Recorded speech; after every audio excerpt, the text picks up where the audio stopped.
Hello, I'm Doug Musio. This is City Talk. Larry King? Forget Larry King and his 25 years of interviewing. How about 300,000 interviews? A Guinness record number of consecutive TV shows, 21,425 from 1950 to 1993. How about a cult favorite, the king of nostalgia?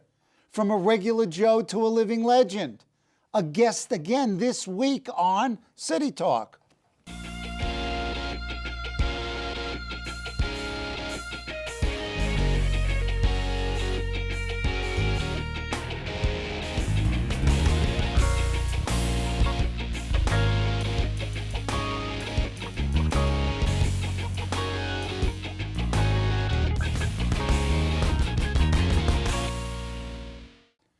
Joining us to wax nostalgic about nostalgia, to take us down the memory lane of memory lane, is Joe Franklin. If you were a New Yorker in the 50s and 60s and 70s and 80s and into the 90s, you grew up with Joe Franklin and walked down memory lane. His TV and radio shows were, and looking at some of them a half century later, trips of the mind and trips of entertainment.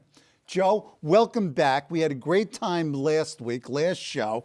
Let's sort of pick up where we left off, and that was with the show, the TV show, and your relationship to the guest. Who do you really miss out of all the personalities that you have interacted with over decades? And interviewed on my show. By the way, I was walking down the street about a week ago, and somebody says to me, he was watching Channel 13. They had a cavalcade of talk show hosts.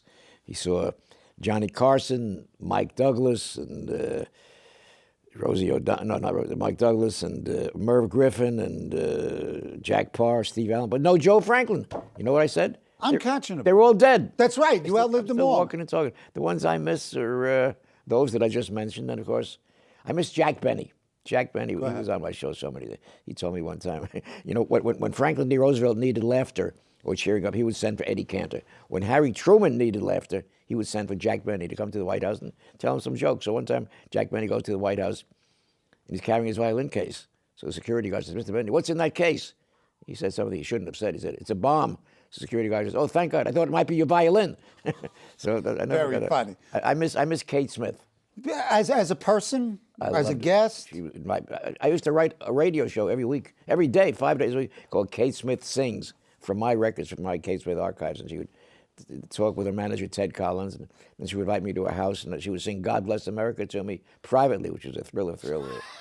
And you didn't have to go to a Philadelphia Flyer game. And Eddie Cantor, I loved Eddie Cantor. He was my boy. Everybody's got a mentor, I guess, and he was. I loved Eddie. I loved his... How was he a mentor?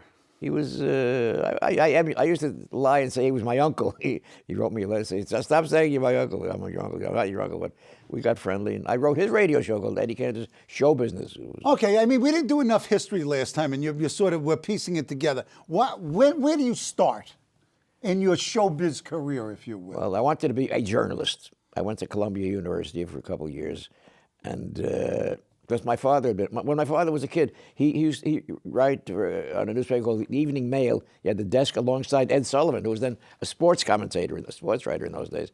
And but then I got the phone call one day. I met Martin Block. He offered me a job choosing his records. And this is Make Believe Ball. Make Believe Ball. And he was sending me out, "Joe, go in the hallway, bring in Frank Sinatra, bring in Dinah Shore, bring in Vaughn Monroe." So I figured I'll stay in that business for 6 months. And that was a few years ago, I guess, right? I stayed in that business all my life. And what was the attraction? I love being with celebrities. I would always ask them for a souvenir. I would ask.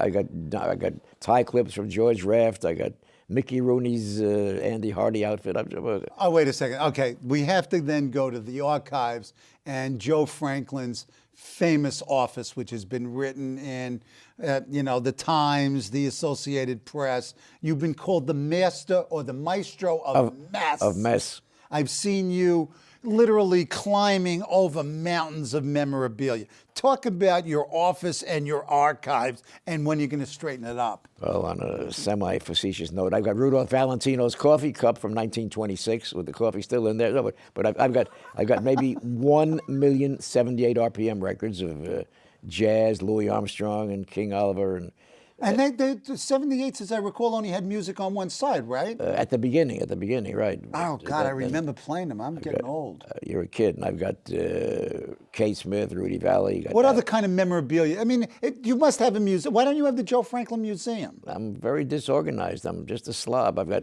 maybe 100,000 lobby cars in mint condition with Lon Chaney, with Al Jolson, with Mary Pickford, with You gotta have an archivist put this together and do some kind of a show. Forget it. I mean, you could become a multi-millionaire selling it, but forget about selling it. You could have a museum. I'm so emotionally The Joe attached. Franklin Museum. I got so many people want to buy it. I'm that emotionally attached. I hate to part with most of Right. it. Right. I'll take it with me downstairs someday. No, you're going down. You're not going upstairs? Oh no, either way, right. Okay. Your last show, I read somewhere that you had threatened or had promised that the fat lady was going to sing on your show. And she did sang- the fat lady sing on the And show? she sang "I Am With You," wandering through memory lane. That was it. That was the closing. And you know what people said to me, Joe? So many friends of mine said, Joe, after 43 years, after 28,000 shows, you're gonna have such a trauma. You're gonna wake up in the morning. You're gonna scream. You want to know something? I woke up in the morning like nothing happened. The whole 43 years, just forgotten. There was no trauma. I was so afraid that I would not be able to. But you're still doing your life. I mean, no wonder there's no trouble. Listen, I called you up. We've had a couple of telephone conversations in anticipation of this interview, and there you are in the background. There's phones ringing. You and your New Yorker's voice, and then they keep ringing, and there's producers, and there's schemers, and there's documentary people. Documentary people. I mean, what is your life like? Just that, telling people I'm not available right now. If I can help them, I will. And I get maybe 10 calls a week from aspiring talk show hosts seeking my wisdom. I tell them...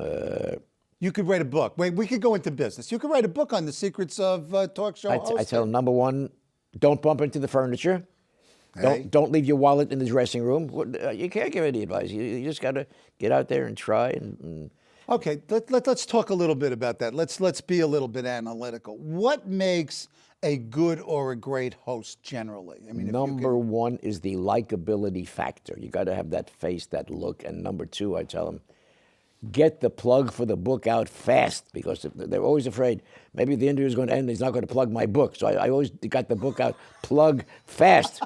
That's so important. Well, economics is crucial. You got to realize one thing, Doug. Most talk shows are built around a guest who would much rather not be there. He'd rather be home in his ivory tower writing more books. But his editor says, "Listen, you want to sell books? You got to make the rounds of the talk show." So reluctantly, against his will, he's making the rounds. But he'd rather not be there. So you got to. Yeah, but the celebrities are a little bit different. Don't they want to be on? They want to be on, of course. But the main guests to me have been the authors. I enjoyed authors. I enjoyed books. I had a friend of mine, Barry Gray. Remember Barry Gray? Oh, yeah, absolutely. He never read a book, but he was so great. You could talk with a guest about the book, but he never read the book. Yeah, see, I mean, having done only 400 in 10 years, not nearly the 500,000 you did over 50 plus years, the amount of homework that goes into it, there's a lot. And you did homework. I mean, you have this tremendous memory. You did homework as homework. You used to, I watched some of the clips. Your memory about movies is astounding, and I want to turn to movies. This is a ridiculous question. What's your favorite movie or genre of movies? Well, it goes back to the fact that I deal in nostalgia, and people say to me, Joe, it's passé. I found out that 30% of every dollar spent on romanticizing the past goes into people. The big four sellers in the video business are still Gone with the Wind, Citizen Kane. Great movies. What's the Judy Garland? Wizard of Oz. Oh. And Casablanca. Oh. So there's a tremendous... probably all made within 4 or 5 years of one another. Compilations of Dick Clark and Frank Sinatra. And the number one seller in the whole world is still Nat King Cole. In Japan, they can't buy Nat King Cole fast enough. So it's a question that nostalgia is here to stay, and that's and in a sense, nostalgia has become present as well. I mean, exactly. It is the present as well as exactly. as the past. Talk about the silent movies, because this book that you co-wrote with William Everson on Classics of the Silent Screen. I mean, this is a fairly substantial work of scholarship here, and I've seen you talk about these movies. What is it about silent movies? I teach silent movies, and the professors say that the students will never engage. They do. What is it about silent movies that engages people? They were just plain incredibly great. My dedication is the picture of me here with Buster Keaton, one of my first guests. And Oh, God. you want to know something? He sold his whole library one time for $1,000. Harold Lloyd became a multimillionaire, Charlie Chaplin, but Buster Keaton never had the right management. He sold his entire library for $1,000. Fabulous character. He was and Harold Lloyd was a dear friend of mine. I mean, is it the comedies then that you love? I love it all. I love The Big Parade. King Vidor was a dear friend of mine. Remember The Big Parade with Renee? Yes. Zellweger? In fact, I like silent And films. John Gilbert. They always said that John Gilbert had a squeaky voice. He had a great voice, but Louis B. Mayer didn't like him so much, so he sort of relegated him to second. Well, I mean, talk about that transition from the silent films to talkies, because there were a lot of actors who were either foreigners or didn't have the voices who, it was like the dinosaurs. They sort of died off. They lost out. They were sent on vaudeville tours and anywhere to sort of keep them busy till their contracts ran out. But it was a very exciting period when the sound came in, and the guy who invented everything was Al Jolson. Georgie Jessel had played the part of the jazz singer on Broadway for 3 years. They wanted him to make the movie, but he wanted money. He wanted maybe $25,000. They didn't have it. Warner Bros. Didn't. Sure. So the guy who speculated was Al Jolson. He took the part for, and he made $14 million in Warner Brothers stock from that movie. So when Jessel made a mistake, he made a big mistake. Now, you interviewed Jolson, didn't you? Twice. He died. I got to confess that I interviewed him, but not on radio. He died about a year before I started, but I had dinner with him twice. Okay. And I've got photographs with him, and he loved bread. Before the meal started, we'd eat a lot of bread. And then we have dessert first. He said, I'll have no room at the end for the dessert, so we had the dessert first. You know, this makes perfectly logical sense to me, but I mean, that's me. We talked a little bit about what makes a good or great host. What makes a good or great guest?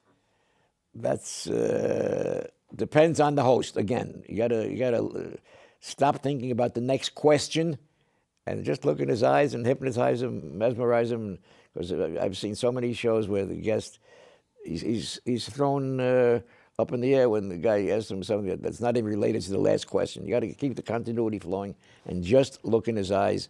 And so it's engagement on both sides. You just got to engage both the guest of the host and the host of the guest. Okay. I would say. You are the prince of trivia. Why didn't you invent Trivial Pursuit? You would be a fortune. Everybody, the man who invented it died about a month ago. He left $180 million. Excuse me. I mean, why didn't you invent this game? There's Come on. So many things I've never, because I was so busy with doing 3 shows a day and radio all night. But I should have. I was the first guy to say the word trivia. Then I called it Significa. Doug, if I gave you a list of things I've never done, you want to hear one or two? Why are you here? I never had a driver's license in my life. I've driven, but I never. Congratulations! Oh, you've driven, but without a license? Once or twice. I never went to a beach. I never had my feet in the sand per se. Ever? Never once. Oh, well, now that's. I mean, come on. That's horrible. I never had a credit card. Always paid cash. I never played cards. I never played golf. Well, golf that's a plus. I can give you 30 things. I never went That you never did. You never went to the beach. I did nothing. I never went to a horse race. I did nothing in my. What did you do? What did you do? God damn it! Come on. I don't know. Justify your existence. I was always in show business. I was like, I was a groupie. I was a groupie of Al Jolson. Do you regret not sticking your toes in the beach? No, not at all. You're a real city kid. I think so. I mean, I didn't get my license until my wife got pregnant and I had to drive her to the hospital. I owned a car for 7 years before I drove. You never drove? Never in my life. You're a subway and cab guy? Are you a subway guy or a cab guy? I haven't been in subway in 40 years. I spend around $400 a week on taxi cabs. Oh, why not the subway? Come on, you're a Democratic guy. I get lost. I get lost in the subway. I don't know how it works. I hear about metro cars and, I'm from the old school. Want to hear something else? You have tokens. You ready for this? Yeah, go ahead. I got no computer, no fax. Oh, no wonder I can't get email to you. I have to call you. No cell phone. Oh, People ask me all day, what's my fax number? I always say, I got crazy glue stuck in the fax machine. You can't get me the fax. You got to send it. So you're a telephone kind of guy. Got to send me snail mail, or telephone, right? And then your phone has a cord. Right. It's not even cordless. I finally got a push button the other day. Oh, hey, you're really getting it. How many phones do you have in your office? Every time I talk to you, it sounds like there's 27 phones ringing in the background. I get maybe 500, 600 calls a day. Most people want to be on radio. They want to, believe it or not, a lot of those calls are people who on bended knee practically pleading that they go back into TV.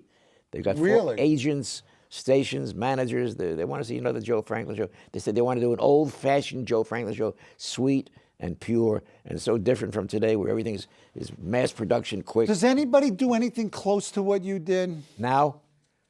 I don't think so. Is there a market for it, or is it too soft and too good-natured? I might decide next year to try that good-natured format again. Oh. But maybe not. Maybe I'm retarded. I mean, retired. Maybe. Nice. Semi-retired. Okay. Let's talk about your relationship to the press. I've read dozens and dozens and dozens of stories going back into the 70s. Talk about the press. They've been as pretty a piece good. of media. I've been put down. This week in the Sunday Times, they're reviewing Dick Cavett's new book. And do you see it? I saw the review of the book, and I also saw Cavett, deliver a tribute to you on the anniversary show. What the man said in the Dick Cavett review in the Sunday Times book review this past week, it said he was not too kind to the book, by the way, but he says the book is mainly nostalgia, which is an upgraded version of the Joe Franklin show. Now that's what you call maybe a left-handed compliment. I think it wasn't meant as a compliment, but it is a compliment. And Frank Rich was a great writer. He wrote it in the last Sunday Times a year ago in the end of the year review. He said, Joe Franklin had Milton Berle on the show. He had the great Milton Berle, and Milton Berle was 12th on the end of the line. Now, Milton Berle, anytime I had Milton Berle, which was about 12th, he was always number one, the only guest, not 12th on the end of the line. So, certain things tick you off. I live with it. They get a little bit facetious, and I guess that's their license. That's the actual poetic license to be a little facetious, but it's... But David Hinckley is great. David Hinckley. Oh, wait a second. A shout out to David Hinckley. Do a Google search on David Hinckley and Joe Franklin. Great. He really did a nice piece on you about when I left TV, right? When you left TV, and when I left radio too. And they talked about your office as well as you as an individual. Yeah, I would go if I were a viewer and wanted to know more Joe Franklin. I'd go to YouTube, Wikipedia, and look at the David Hinckley article. What piece of writing about you ticked you? Did it ever tick you off? I mean, you read and you said BS. There are so many little digs through the years, but I've certainly overcome them. Many of the people who wrote about me are no longer with us. I hate to talk like that, but right. The advantage is longevity. And I've got maybe 2 million old-time song sheets. So I was the advisor on the Jolson story, with Larry Parks. I was the advisor on the Eddie Cantor story with Keith Brazell. So they're always calling me for advice on what songs to use in movies and plays and TV shows. So I'm sort of a literary consultant along those lines. Wow. Okay, fact, my next book is called Growing Up with Radio. Well, that's what I was going to ask you. Growing Up, talk about the book. When I was a kid, it'll be out by June. You have to come back then. I was listening every night to Amos and Andy and Bob Hope and Walter Winchell, who was a good friend of mine. And I was listening to Al Pierce and to Fibber McGee and Molly. This is my mother's generation and more Kate than mine. Smith, and I miss the era. I miss someday. What about radio now? Radio now. Do you listen to radio now? Radio has gotten more or less, with the exception of people like John Gambling and people like that. That era is gone. Yeah, John is the greatest. It's just a matter of today. It's all pre-programmed and pre-computerized, and it's kind of.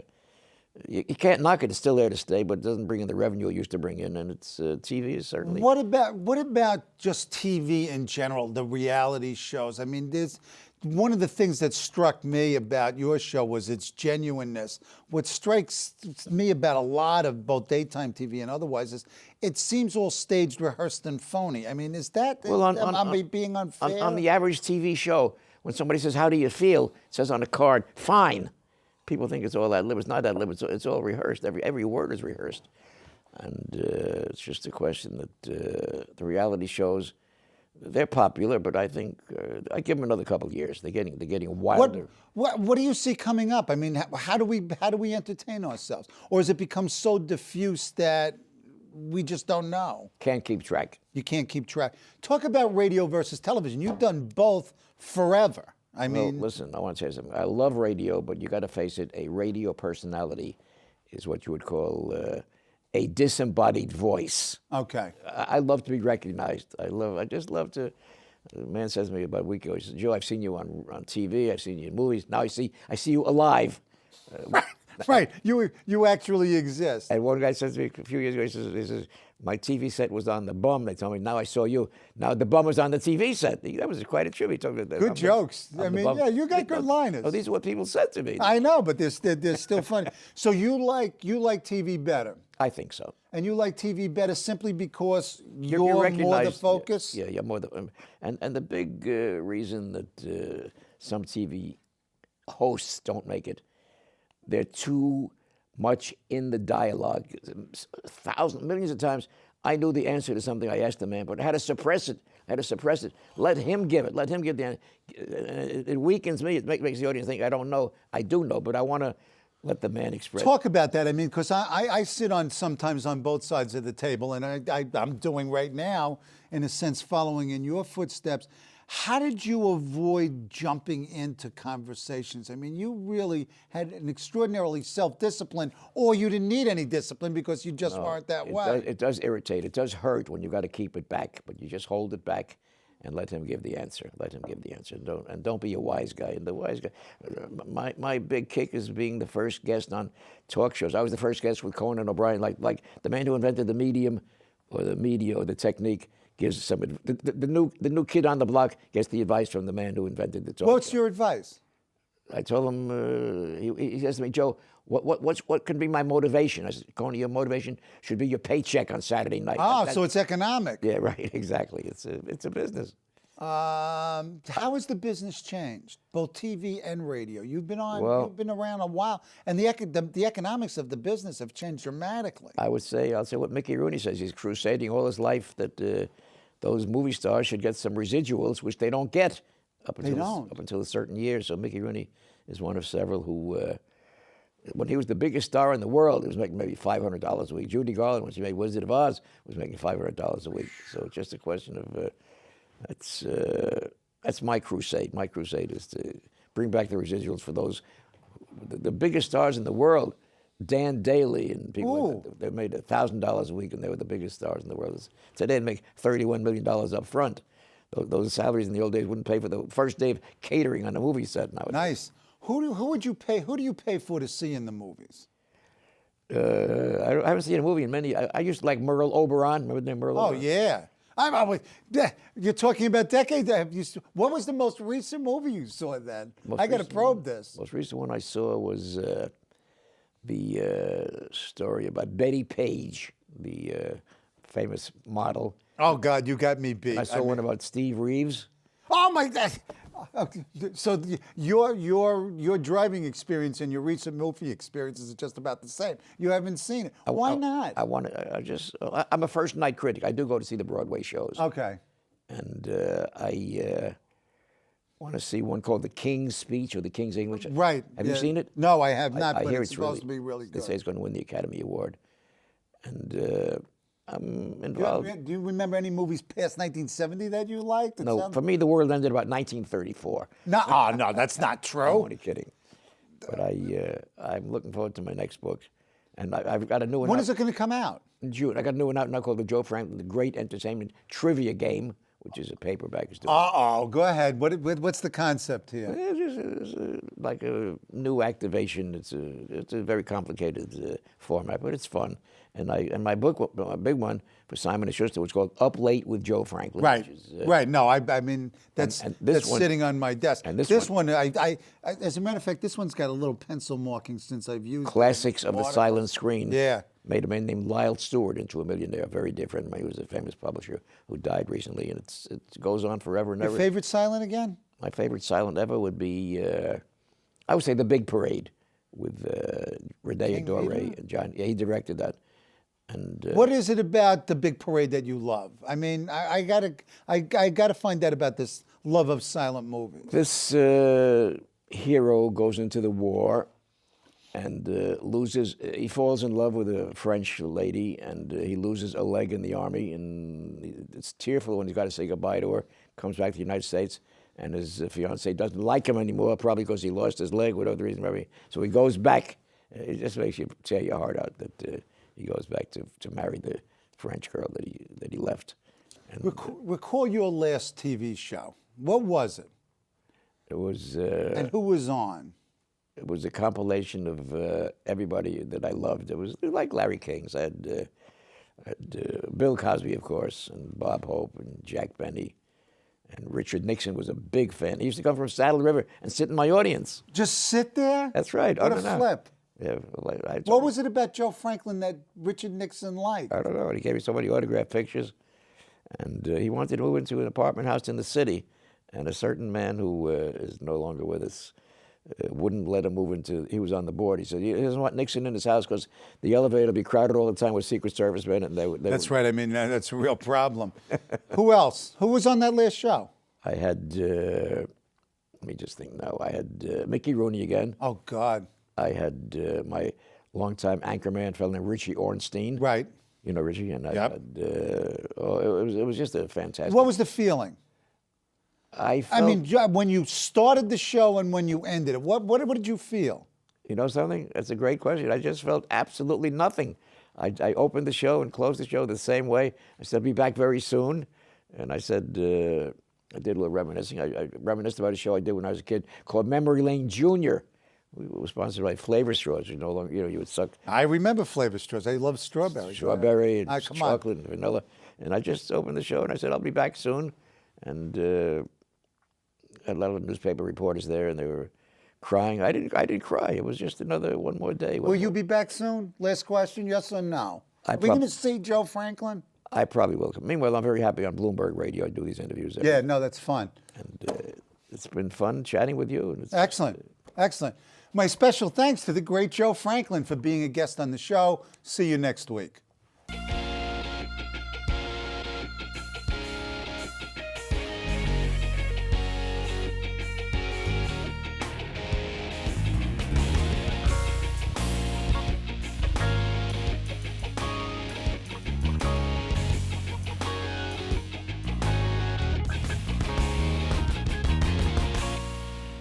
Hello, I'm Doug Musio. Let us know what you think about this show. You can reach us at CUNY.TV. When you get there, click on the bar that says Contact Us and send your email. Whatever it is. Thanks, no thanks, obnoxious, do it. Send it.